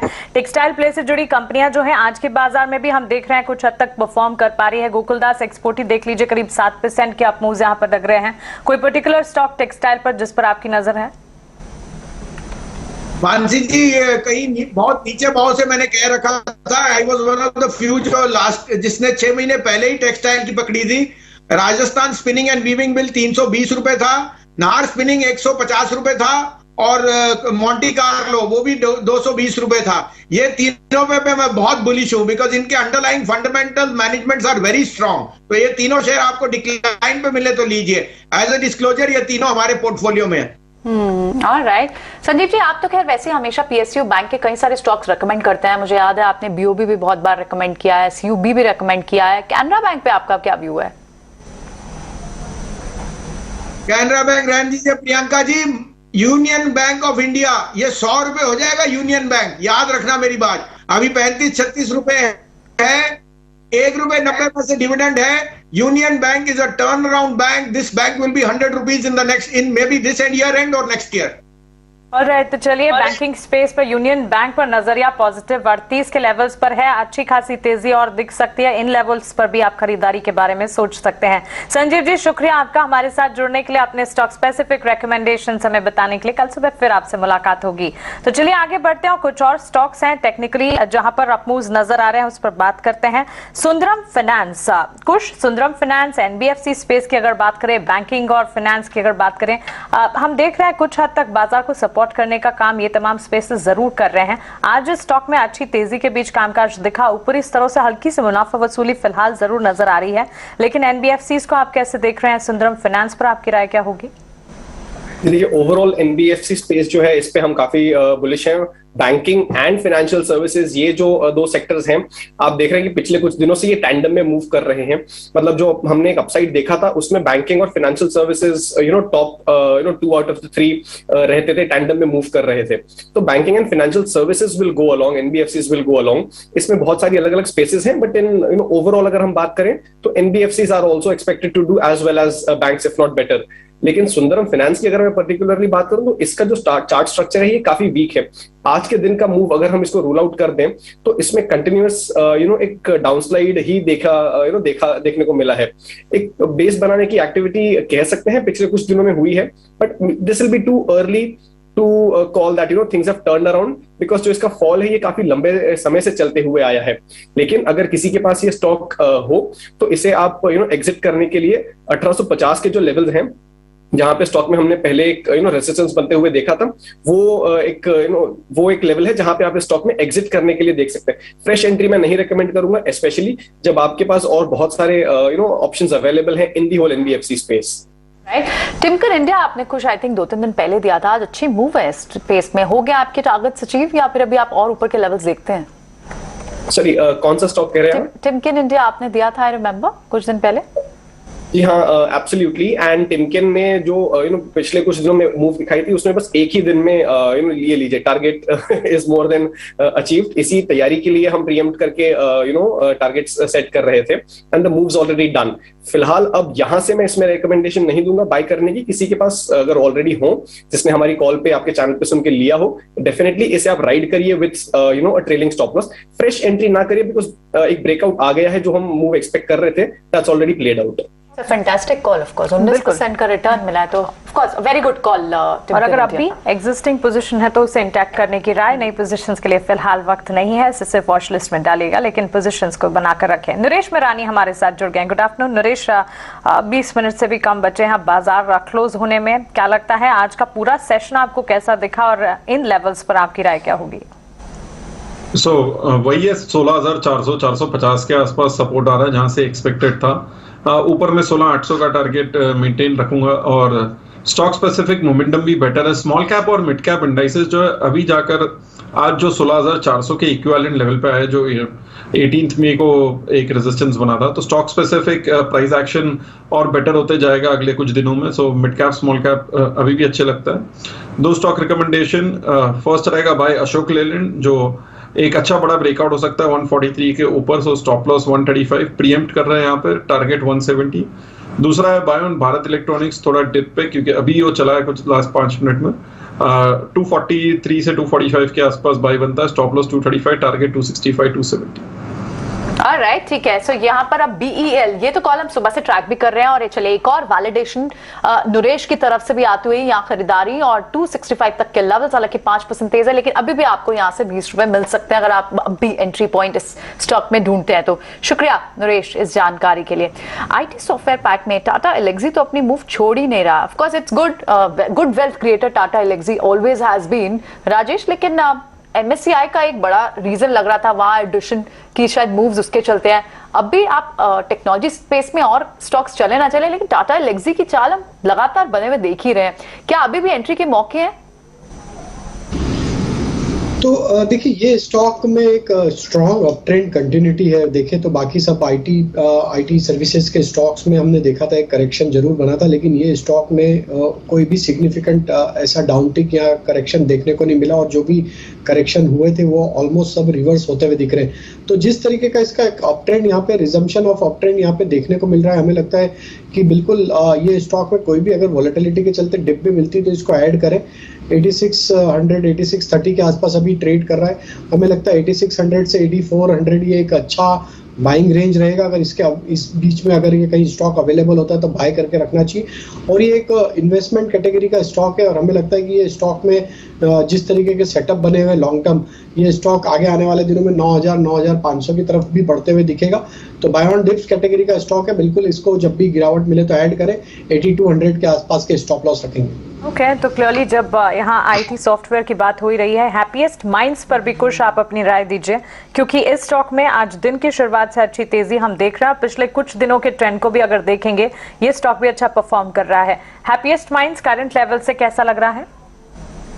जी हाँ, देखिए देयर वाज अ टाइम जहां पे स्टॉक में बहुत अच्छा ट्रैक्शन देखने मिला था, लेकिन पिछले कुछ समय से स्टॉक में हमने एक वीक स्ट्रक्चर देखा है। इसका एक बेस बना था करीब 920 के आसपास और फिर वहां से भी एक हल्का सा डिप मिला था, लेकिन अब स्टॉक ने एक नया बेस बनाया है व्हिच इज अराउंड 850 860 जोन्स, और जो इसके सपोर्ट लेवल्स थे जो रेजिस्टेंस के तौर पे एक्ट कर रहे थे 920 के आसपास, वहां से भी स्टॉक आज ऊपर है। एक हल्का सा कंसोलिडेशन हमें इसमें होते हुए दिख रहा है और आज आज स्टॉक ने एक ब्रेकआउट दिया है व्हिच इज कंफर्मिंग कि इसमें एक अप ट्रेंड यहां से रिज्यूम होता हुआ दिख रहा है। There is a good chance कि यहाँ पे ये जो मूवमेंट है ये कंटिन्यू रहेगा, बिकॉज इंडिकेटर्स भी यहाँ से अब हमें इसके पॉजिटिव टर्न अराउंड होते हुए नजर आ रहे हैं। अगर हम लेवल्स की बात करें तो 1080 के लेवल्स जो हैं, जो स्टॉक में आज प्रीवियस रेजिस्टेंसेस एक्ट कर रहे थे, वो इसके लिए एक इमीडिएट टारगेट के तौर पे एक्ट करेंगे। और इसका जो शॉर्ट टर्म मूविंग एवरेज है 930 के आसपास का बन रहा है, उसको आप अपना स्टॉप लॉस लेके चलिए। पे ऑफ रेशियो भी आपके लिए फेवरेबल है। स्टॉक और बड़ी मूव भी दिखा सकता है, बट इमीडिएट बेसिस पे 1080 के जो लेवल्स हैं उसके लिए इसे प्ले किया जा सकता है। हैप्पीएस्ट माइंड हमने कुछ दिन पहले स्टॉक डिस्कस किया था, तब हमारे पैनलिस्ट ने कहा था 1000 के लेवल फट आ जाएंगे, आप इसमें बाइंग कर सकते हैं। और आज में आपको 10% का मूव दिखा और अब भी ऊपर के लेवल्स कुछ को लगता है कि यहाँ आ सकते हैं। Mitesh, CRISIL, care rating agency stocks पर हम क्या हो रहा है एक्चुअली, आप अगर आइडेंटिफाई अगर आपने किया हुआ आपके मेथड्स और सिस्टम के हिसाब से, तो क्या यहाँ कोई ट्रेंड दिख रहा है? क्योंकि क्रिसिल भी लगातार आप देख रहे हैं यहाँ बाइंग मोमेंटम बना रहता है। क्रिसिल हो, केयर रेटिंग तो खैर इतना नहीं चलता जितना क्रिसिल चला है पीछे के दिनों में, अब भी आज भी तेज है। एग्जैक्टली, आपने तरीके से स्टॉक्स या सेक्टर को स्पॉट किया है। बेसिकली इसमें प्रियंका जी अगर ट्रेंड रिज्यूम होना है तो ऑल टाइम हाई के ऊपर ही होगा, क्योंकि पिछले 4 या 5 जो वीक है उसमें हमने कंसोलिडेशन ही देखा है और क्लोज टू 3800 का जो 20th मई का जो हाई था उसके बाद पिछले 2 वीक में एक वीकनेस देखने के लिए मिली है। और अगर स्टॉक अगले दिनों में आने वाले दिनों में 3800 को क्रॉस करता है तो मेरे हिसाब से डेफिनेटली जो आपने स्पॉट किया है वो सही है कि 4200 4400 की ट्रेजेक्टरी में ये स्टॉक्स जा सकता है। लेकिन इसमें कंडीशनल कॉल होगा, 3800 के ऊपर अगर डेली चार्ट में क्लोज होता है तो 3650 के स्टॉप लॉस से अगर ये ट्रेड को इनिशिएट किया जाए तो आई थिंक अगले 3 महीने में 4200 4400 के टारगेट्स पॉसिबल है। जी रेमंड के चार्ट को देखिए, एकाएक इस स्टॉक में जो तेजी दिख रही है 10% के अप मूव्स पिछले कुछ मिनटों में यहाँ पर ये तेजी नजर आई है और पिछले 5 सेशंस में स्टॉक ने रुकने का नाम नहीं लिया है। इस स्टॉक को कैसे देख रहे हैं आप?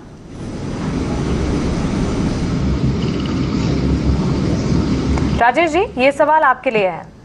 जी तो मानसी जी बिल्कुल देखिए काफी स्ट्रॉन्ग सेटअप बना है रेमंड में और जिस तरीके से ये मोमेंटम बना है हमें लगता है ये प्रीवियस इसके जो ऑल टाइम हाई लेवल थे 1150 तक के वहां तक भी ये मोमेंटम कंटिन्यू होगा। और हमें लगता है जो इसमें अगर मंथली सेटअप के हिसाब से देखें तो स्टॉक में जिस तरीके से हायर हाई फॉर्मेशन कंटिन्यूशन में बनते हुए दिख रहे हैं और जिस तरीके से एक अपस्लोपिंग चैनल में ये ट्रेवल करते हुए दिख रहा है लॉन्ग टर्म सेटअप पे, हमें लगता है ये स्टॉक में काफी बड़े टारगेट अनफोल्ड होते हुए दिखेंगे पोजिशनल बेसिस पे। अभी यहाँ पे ट्रेडिंग पॉइंट ऑफ व्यू से हमें लगता है कि इसके इमीडिएट टारगेट जो आना चाहिए करीब 1140 तक के अपसाइड के टारगेट आते हुए दिख सकते हैं। तो यहाँ पे जिनके पास पोजीशन है बने रहे, करंट लेवल पे भी बाय किया जा सकता है। स्टॉप लॉस करीब 1040 के आसपास। ऑलराइट ठीक है, तो रेमंड पे ये एक व्यू रहेगा। तो बड़े मूव्स जहां जहां पॉसिबल है वहां पर व्यूवर्स को ये चेक दिलाना भी जरूरी है कि और फर्दर अभी भी मौके बनेंगे या नहीं बनेंगे। रिलायंस पर आपकी कॉल थी ना राजेश, आई रिमेम्बर आपने आई थिंक आज सुबह दिया या कल सुबह कॉल दिया, क्या आप अभी इंटैक्ट हैं इस कॉल के साथ? क्योंकि अगर इंडेक्स को ऊपर जाना है तो रिलायंस को तो चलना चाहिए। तो बिल्कुल प्रियंका जी देखिए रिलायंस पे हमारा व्यू बुलिश है और हम हमारे जो टारगेट है इसके पोजिशनल वो है करीब 2720 2740 तक के और यहाँ पे डिप्स में बिल्कुल इसको बाय करने की सलाह है। यहाँ पे स्टॉप लॉस हम जो सजेस्ट करेंगे पोजिशनल बेसिस पे वो आएगा करीब इसका 2585 के आसपास। ये स्टॉप लॉस रख के स्टॉक में बाय पोजीशन ही रखना चाहिए। कोई भी वॉलेटिलिटी में डिप्स मिलती तो ऐड करें। और जिस तरीके की इसमें एक स्ट्रेंथ यहाँ पे बनी हुई है डेली वीकली सेटअप के हिसाब से और डेटा भी देखें डेरिवेटिव डेटा तो एक 2600 पे एक अच्छा बेस फॉर्मेशन बनते हुए दिख रहा है। तो हमें लगता है ये स्टॉक में एक अच्छा अपमूव यहाँ पे कंटिन्यू होगा। और निफ्टी को बिल्कुल यहाँ से जो हम ब्रेकआउट एक्सपेक्ट कर रहे हैं जो प्रीवियस हाई बने करीब 16670-75 के आसपास वो लेवल को अगर सरपास करना है तो रिलायंस का कंट्रीब्यूशन बिल्कुल रहेगा उसमें। और हमें लगता है कि उसके चलते ही निफ्टी वो लेवल को क्रॉस करके 16800 तक के जो हम टारगेट एक्सपेक्ट कर रहे हैं आगे आने वाले दिनों में वहां तक की मूव रिलायंस के कंट्रीब्यूशन से आते हुए बिल्कुल दिखेगी। Restaurants brand Asia previously known as Burger King, इस स्टॉक को देखिए बजिंग वॉल्यूम्स यहाँ पर दिख रहे हैं, अच्छी तेजी के बीच ट्रेड कर रहा है। इस पर आपकी राय जानना चाहूंगी। करीब 5% के अप मूव्स यहाँ पर नजर आ रहे हैं। जी sir, can you help me with the stock code? मुझे कोड नहीं मिल पा रहा है, इसका नेम चेंज हुआ आई थिंक इसके लिए। जी बिल्कुल, restaurants brand Asia.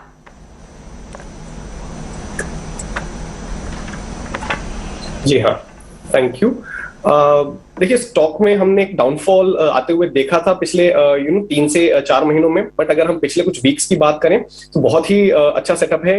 Definitely stock ने एक बेस बना लिया है, एक अपस्विंग भी स्टॉक में आया है। आज का जो मूव है, आज इनफैक्ट पिछले 3 दिन का जो मूव है, इसने स्टॉक को अपने 20 डे मूविंग एवरेज के ऊपर लाके रख दिया है।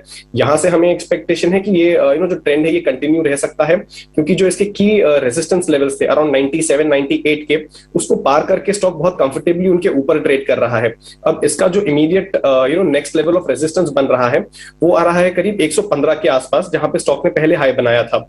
ये रैली इस स्टॉक को 115 तक के लेवल्स तक लेके जा सकती है। और अगर आप यहाँ पे बाय करते हैं तो 98 के लेवल्स जो अभी हमने डिस्कस किए उस पे अपना स्टॉप लॉस लगा के चलिए। Risk reward ratio is again very favourable. Right. अब अशोक ललन, हमने देखा ऑलमोस्ट कई सारी ऑटो कंपनीज की बिक्री के आंकड़े तो आ गए हैं, टीवीएस मोटर के अभी आने बाकी है। बजाज ऑटो ने तो 2 व्हीलर स्पेस में डिसअपॉइंट किया है, स्टॉक नीचे है। लेकिन टीवीएस मोटर यहाँ पर आपको लॉन्ग बिल्टअप जरूर दिख रहा है, अभी नंबर्स अवेटेड है इसके। राजेश, क्या कोई ट्रेड आप आइडेंटिफाई कर रहे हैं टीवीएस मोटर में? सेक्टर पे टीवीएस मोटर का टू व्हीलर स्पेस में देखें तो ये स्टॉक में जिस तरीके से एक तेजी बनी है, पिछली सीरीज में भी एक अच्छा अपमूव यहाँ पे था और कंटिन्यूटी ऑफ ट्रेंड यहाँ पे देखने को मिल रहा है। स्टॉक जिस तरीके से प्लेस्ड है, हमें लगता है इसके प्रीवियस स्विंग हाई जो कि इसके करीब 750 के आसपास के वो लेवल को यहाँ पे अब ये टेस्ट करते हुए दिख रहा है। जैसे ही 750 के लेवल का ब्रेकआउट होगा, हमें लगता है इसमें जो टारगेट बनना चाहिए करीब 820 तक की अपसाइड भी इसमें पोजिशनल बेसिस पे आते हुए दिख सकती। तो बाय करने की सलाह है। 715 का स्टॉप लॉस रखेंगे। पहला इमीडिएट टारगेट 750 का है, वो ब्रेकआउट होते हैं तो फिर 780 820 तक की अपसाइड के टारगेट इसमें बिल्कुल अनफोल्ड होते हुए दिख सकते हैं। ऑलराइट, चलिए कुछ ब्लॉक डील्स पे आप देख रहे हैं हमारे फ्लैशेस पे। नीचे कोल इंडिया में भी लगभग 1.5 करोड़ शेयरों का सौदा हुआ है।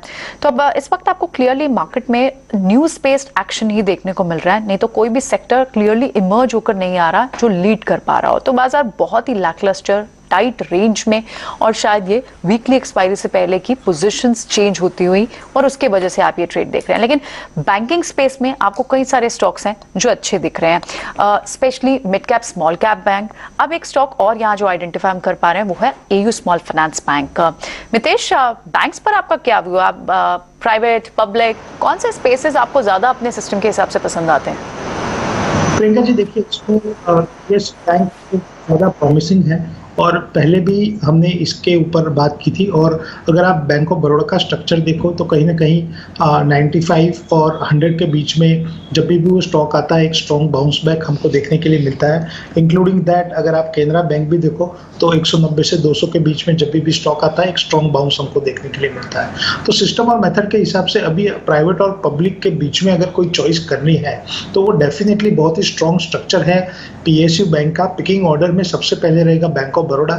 लगातार हमने देखा है कि 120 के लेवल से वो वापस आता है और कहीं ना कहीं रेजिस्टेंस फेस करता है, लेकिन अगर 120 का लेवल टेकआउट हो जाएगा उसके बाद सीधा 150 180 का लेवल है।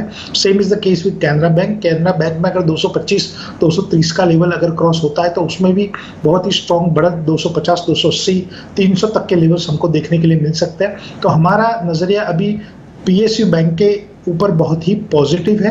हर एक डिप्स में हम क्लाइंट्स को बाय करने की सलाह देते हैं। पिकिंग ऑर्डर में सबसे पहले है bank of Baroda, second number पे है कैनरा बैंक। इनफैक्ट बैंक्स में आप तेजी भी देख रहे हैं। अभी पीछे 15 मिनट में आप रिकवरी देखेंगे।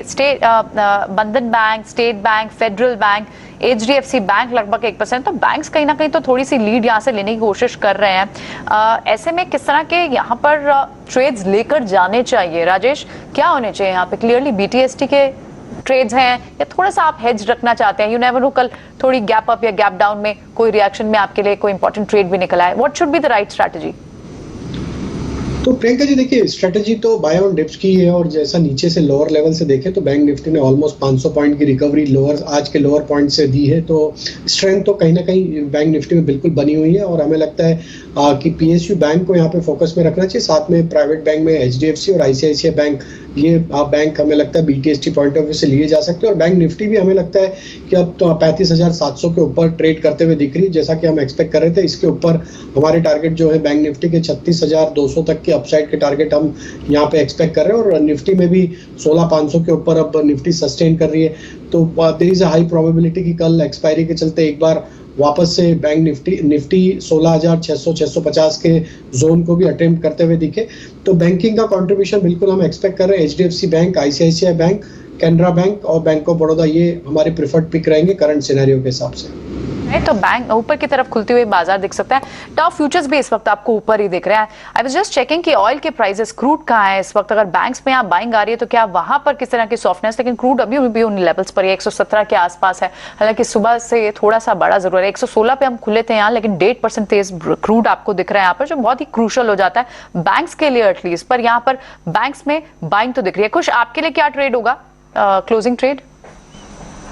जी हाँ, again ABB is a future stock जो हम ऑलरेडी रेकमेंड कर चुके हैं। अगर हम और ब्रॉड स्पेस में अगर जाना चाहें तो बिल्कुल बैंकिंग ने जो लीड ली है, ये लग रहा है कि आने वाले कुछ दिनों में मेंटेन रहेगी and these are spaces that can be looked into. Kotak Mahindra bank एक बहुत अच्छे रनअप के बाद पिछले 2 दिन से जरा सा म्यूटेड ट्रेड कर रहा था। आज फिर अपने जो की सपोर्ट लेवल्स हैं 1830 इनके आसपास सपोर्ट लेके फिर से एक रिबाउंड दिया है। सो प्राइवेट बैंक स्पेस में ये एक बैंक होगी जो वापस हमारे रेडार पे आई है। यहाँ पे 1920 के जो जोन्स हैं ये इमीडिएट बेसिस पे टारगेट के तौर पे एक्ट कर सकते हैं। एंड 1830 के जो लेवल्स जहां से स्टॉक ने सपोर्ट लिया है, जहां इसके कुछ एवरेजेस भी बन रहे हैं, they will act as a stop loss अगर कोई यहाँ से फ्रेश पोजीशन इनिशिएट करके लेके जाते हैं तो। तो कोटक बैंक यहाँ पसंद आता है। तो यहाँ पे क्लियरली जो पोजीशंस आप देख रहे थे वो सस्टेन्ड हुई हैं। BEL आपको 5.5%, ये मॉर्निंग ट्रेड में ही हमने आइडेंटिफाई किया था स्टॉक। इंश्योरेंस स्पेस पर सुबह ही हमने बात की थी, आप ICICI प्रूडेंशियल, HDFC लाइफ, इन सभी स्टॉक्स को देखें, उनमें भी आपको मूव सस्टेन्ड दिखी है। और साथ ही आपको stocks like home improvement, cable, wires, pipe से जुड़े हुए काउंटर लाइक एस्ट्रल, पॉलीकैप, यहाँ पर भी आपको तेजी दिख रही है। और अब जाते जाते क्लोजिंग आवर में और क्लोजिंग मिनट्स में आप देख रहे हैं कि बैंक्स में, कई स्टॉक्स में, चाहे वो बंधन बैंक हो 2.5%, कैनरा बैंक 2%, ये तो खैर सस्टेन्ड हुआ है, लेकिन जो अभी फिलहाल तेजी थोड़ी सी दिखी है वो आपको कोटक में, AU स्मॉल फाइनेंस बैंक में, इन स्पेसेस में आपको देखने को जरूर मिल रही है। और in fact Cummins India, cements India, capital goods, CG space पर भी एक बार वेरी क्विक चेक। मितेश आपका क्या व्यू रहेगा कैपिटल गुड्स स्पेस, जिस तरह से कैपेक्स की बात की जाती है, आपके यहाँ पर क्या प्रेफर्ड पिक है? आई थिंक क्यूमेंट्स इंडिया बहुत ही स्ट्रॉन्ग पॉइज्ड है अभी ये लेवल से, और हमें ये लग रहा है कि आई थिंक गोइंग फॉरवर्ड बहुत ही स्ट्रॉन्ग अपमूव ये काउंटर दिखाएगा, क्योंकि जिस तरीके से ये 1000 और 980 से 1000 के ऊपर जो सस्टेनेबिलिटी है, हमारा पहला टारगेट 1250 का है, दूसरा 1500 का है। डिस्क्लेमर के तौर पे हमने ऑलरेडी क्लाइंट्स को रिकमेंड किया है, तो उनकी बाई साइड ट्रेड फॉर्मेशन हो सकती है। तो within this pack I think Cummins India बहुत ही प्रॉमिसिंग है, और 1250 के लक्ष्यांक के साथ आप इसमें ट्रेड ले सकते हो। ठीक है, आप क्विकली मानसी के पास चलते हैं फॉर द क्लोजिंग। बिल्कुल, तो आज दिन भर हमने एक रेंज में बाजार को फंसते हुए दिखा। लाल निशान के साथ निफ्टी, बैंक निफ्टी, सेंसेक्स में ट्रेड्स नजर आए। और मिड कैप स्पेस की अगर बात करें, बाजार को संभालने का काम मिड कैप, स्मॉल कैप की तरफ से जरूर होता हुआ दिखा, लेकिन दिन भर बाजार का मूड, माहौल जो है सुस्ती भरा ही नजर आया। इसमें शुरुआत जो है सीधा वॉल्यूम बजर्स के साथ करना चाहूंगी, क्योंकि कुछ स्टॉक्स हैं जहां पर अच्छी तेजी के बीच कामकाज हमने देखा। हैप्पीएस्ट माइंड्स के स्टॉक को देख लीजिए, टाटा एलेक्सी के स्टॉक को देख लीजिए, कुछ तमाम IT स्पेस के स्टॉक, सॉफ्टवेयर रिलेटेड स्टॉक जहां पर अच्छी तेजी के बीच कामकाज दिख रहा था। 9% के अप मूव्स के साथ हैप्पीएस्ट माइंड्स का स्टॉक भी क्लोजिंग दिखाते हुए टाटा एलेक्सी में 2.25% के अपटिक आप देख रहे हैं। वहीं हेमिस्फीयर प्रॉपर्टीज आज के सत्र में यहाँ पर company real estate space in fact focus में रहा। Mumbai based real estate space से जुड़ी खबरें भी आती हुई दिखी। Prestige estate mid cap space में परफॉर्म कर रहा था, और ऐसे में हेमिस्फीयर प्रॉपर्टीज के स्टॉक में भी अच्छी तेजी के बीच ही कामकाज नजर आए। हालांकि Mumbai based real estate space की अगर बात करें, Oberoi realty, India bulls real estate जैसे स्टॉक्स थे जो कि परफॉर्म नहीं कर पा रहे थे। न्यूज के विपरीत यहाँ पर ट्रेंड्स नजर आ रहे थे, लेकिन इसके बावजूद कुछ और स्पेसेस जैसे कि general insurance corporation, Dilip Buildcon जैसे स्टॉक्स थे जहां पर मोमेंटम बेस्ड कामकाज नजर आया। पुलर्स की अगर बात करें, बाजार को संभालने का काम सबसे ज्यादा HDFC प्ले ग्रुप ने किया। HDFC लिमिटेड, HDFC बैंक जैसे स्टॉक्स में हरे निशान के साथ ट्रेड्स नजर आए। बैंकिंग स्पेस पर फोकस रहा कोटक बैंक, JSW स्टील और साथ ही महिंद्रा एंड महिंद्रा, क्योंकि ऑटो बिक्री के आंकड़े आए और सबसे दमदार प्रदर्शन जो है महिंद्रा एंड महिंद्रा की तरफ से ही आता दिखा, जिसका एक क्लियर कट इंपैक्ट है कि जो कि स्टॉक प्राइस के लिहाज से महिंद्रा एंड महिंद्रा में करीब 1.5% की बढ़त के साथ ही हम क्लोजिंग देख रहे हैं। सेक्टर स्पेसिफिक बाजार को अगर समझेंगे, फाइनेंशियल सर्विसेज और निजी बैंक क्षेत्र दोनों सेक्टर्स थे जो कि बाजार को दिन भर संभालते रहे, लेकिन इसके सामने तमाम सेक्टर्स, तमाम पॉकेट्स, चाहे फिर रियल एस्टेट हो, IT हो, ऑटोमोबाइल हो, फार्मा हो, हर तरफ बिकवाली के साथ ही ट्रेड्स नजर आए। फाइनल क्लोजिंग फिगर्स आपके टीवी स्क्रीन पर है। निफ्टी, बैंक निफ्टी लाल निशान के साथ क्लोजिंग होती हुई 16,543 के स्तर पर करीब 50 अंकों की बिकवाली के साथ से आप निफ्टी में क्लोजिंग देख रहे हैं। 55,452 के लेवल से 113 अंकों की बिकवाली, और सरप्राइजिंगली बैंक निफ्टी को देखे करीब 200 अंकों की तेजी के साथ क्लोजिंग। यहाँ पर बैंकिंग स्पेस हमने लगातार आपको कहा है बाजार में विपरीत एक्शन दिखाने का दम कम रखता है। आज सबसे बड़ा एग्जाम्पल यहाँ पर देख रहे हैं। दिन भर जहां पर एक रेंज में बाजार ने ट्रेड किया, क्लोजिंग के वक्त आप देखिए बैंक निफ्टी किस तरह से तेजी पर क्लोज होता हुआ दिख रहा है। तो क्लियरली बाजार की क्लोजिंग में हम देखेंगे दिन भर रेंज जरूर रही, लेकिन बैंक निफ्टी को अगर देखेंगे बाजार ने अच्छी क्लोजिंग दिखाई। हमारे तमाम टेक्निकल एक्सपर्ट्स का शुक्रिया हमारे साथ जुड़ने के लिए, सवालों के जवाब देने के लिए। फिलहाल क्लोजिंग कॉल्स का हम यही समेट रहे हैं, लेकिन आप बने रहें ET नाउ स्वदेश के साथ। नमस्कार।